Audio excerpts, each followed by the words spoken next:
Time for a little history. Sports history, that is. I'm going to talk about one of the greatest football players the New York Jets ever seen, will ever probably see. No, I'm not talking about Mark Sanchez or Bumchez, because he sucks. What I'm talking about is, excuse me a minute.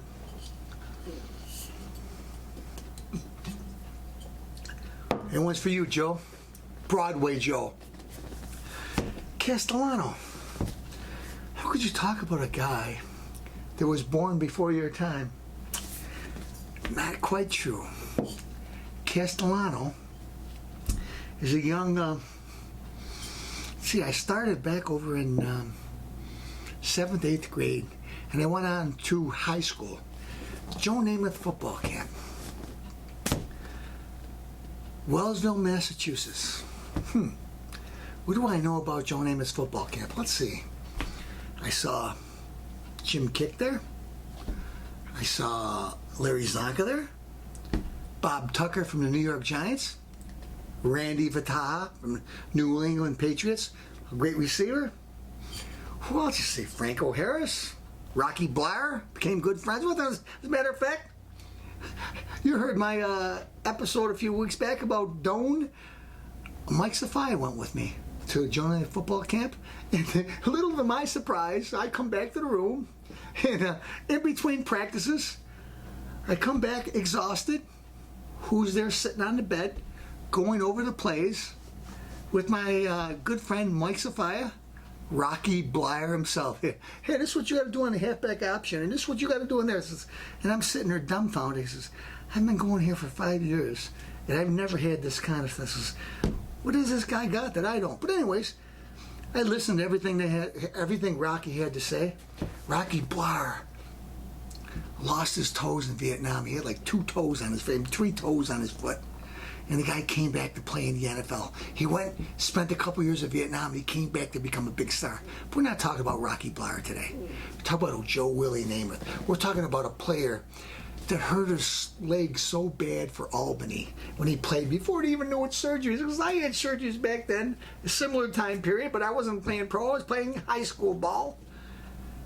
When he got signed for his contract to the pros, they said, what are we going to sign the guy for?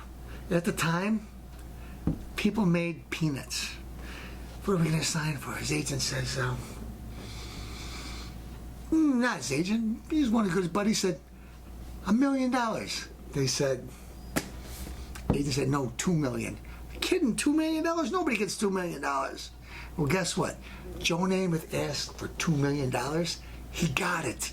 Broadway Joe. He led the Jets to a Super Bowl against his hero growing up, John Unitas. Played for the Baltimore Colts. I almost said the Indianapolis Colts. Played for the Baltimore Colts. Played against his hero. And guess what? Why he became famous? In the Super Bowl, he said,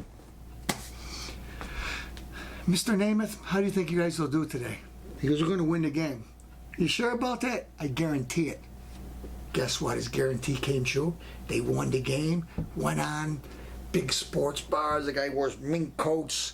Everybody loved him. And I'll tell you how much people respected him, and I'll tell you how much he changed the game of football. End of his career. Hurt after having a great career, throwing touchdowns, throwing for tons of yards. Great athlete. End of his career. He was second string quarterback. He was hurt. The game, I can't even remember what the quarterback was. He got hurt. They're down by 4 touchdowns. Playoff game. Joe Namath brings them all the way back to a tie score. Seconds to go to win the game, and the guy drops the ball in the end zone. And guess what? It was one of the greatest performances in history, because this guy not only had knee surgery, needed knee surgery, he had it. He had hip surgery. His body was demolished. Was unbelievable. Anybody could have a comeback like that. He played a couple more years, and guess what the guys did? Deacon Jones, some of the biggest animals in football.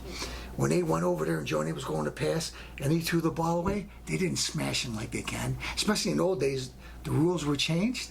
They let up on him. They tried as hard. If you're trying to run the ball, they'll crush him. But if he gets rid of the ball, they let up, they hold him up. You know why? They asked Mr. Jones, why would you do that? Why don't you just crush him? Why don't you pound him? He said, you know what? If it wasn't for Mr. Namath, I'd have to work in the off season. Because of him, the pay in football multiplied tenfold. So now I don't have to work in the off season. So I respect him. He's made football. He made football a money-making thing that is now today. And what do I know about Joe Namath?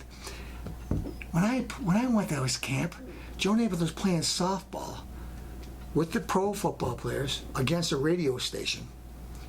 He could have been a professional baseball player. He whacked the ball so far, a ton, but they didn't have a fence. He ran. The station was good. It's probably one of the best stations in the country at the time. They had good ball players, or they grabbed hand-picked players around the town, whatever. The guy threw the ball from 100 miles away, just threw it in. Joe Namath slid at home plate. People went nuts. His agent, other football players, what was he doing sliding? And he got up, he dusted himself off, he was fine. It's a force of habit. That's what kind of competitor he was. 10 knee surgeries, and he slid in home plate for a game for charity. Folks, I had the honor and the privilege to catch passes to Joe Namath, from Joe Namath. I caught him like a running back, and he said, Randy Fatah made fun of me. Oh, you could tell he's a running back. I go, what are you talking about? What are you talking about? I caught the ball because I caught it in my body. He says a receiver catches the ball like this in their hands. So I said, oh, all right, throw me one more. I went out, legitimately, pretty good shape. About 40, 50-yard pass down the field. Thing spiraled perfectly, and I went to grab the ball and went like this. Thing spun on my shoulder pads a couple seconds and dropped down. I was embarrassed. They said, yeah, it was just what we thought, running back. Well, anyway, Joe Namath, one of the greatest football players of all time, and my senior year of high school, I made the #1 team at his camp. Picked #1 team in the country.